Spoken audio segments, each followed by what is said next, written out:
ये घटना नैनीताल के पास हनुमानगढ़ी की है, जब वहां भंडारा चल रहा था। भंडारे के दौरान अचानक घी खत्म हो गया। हलवाई परेशान हो गया क्योंकि पूड़ियां और प्रसाद बनना अभी बाकी था।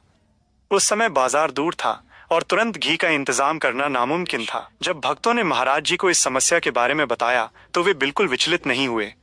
उन्होंने शांत भाव से अपने शिष्यों से कहा, गंगा नदी का प्रतीकात्मक जल से 2 कनस्तर पानी भरकर ले आओ। भक्त हैरान थे, लेकिन बाबा की आज्ञा मानकर वे कनस्तर में पानी भरकर ले आए।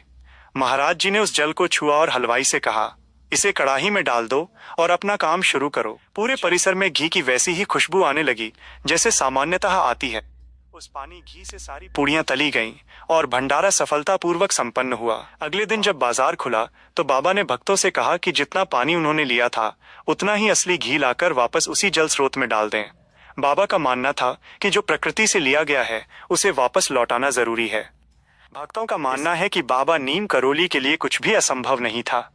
इस चमत्कार के माध्यम से उन्होंने ये संदेश दिया कि सेवा भाव और ईश्वर पर अटूट विश्वास होने पर संसाधन कभी कम नहीं पड़ते। स्टीव जॉब्स और मार्क जुकरबर्ग पर प्रभाव। हालांकि ये कोई जादुई कहानी नहीं है, लेकिन इसे एक वैचारिक चमत्कार माना जाता है। जब स्टीव जॉब्स एप्पल के संस्थापक अपने जीवन के कठिन दौर में थे, तब वे नीम करोली बाबा के आश्रम आए थे। बाद में जब मार्क जुकरबर्ग फेसबुक मुश्किल समय से गुजर रहे थे, तो स्टीव जॉब्स ने उन्हें भारत जाकर नीम करोली बाबा के मंदिर कैंची धाम जाने की सलाह दी थी। दोनों का मानना था कि वहां जाने से उन्हें अपने जीवन और बिजनेस का सही रास्ता मिला। बाबा जी की मुख्य शिक्षा, सबकी सेवा करो, सबसे प्रेम करो, भगवान को याद करो और सच बोलो।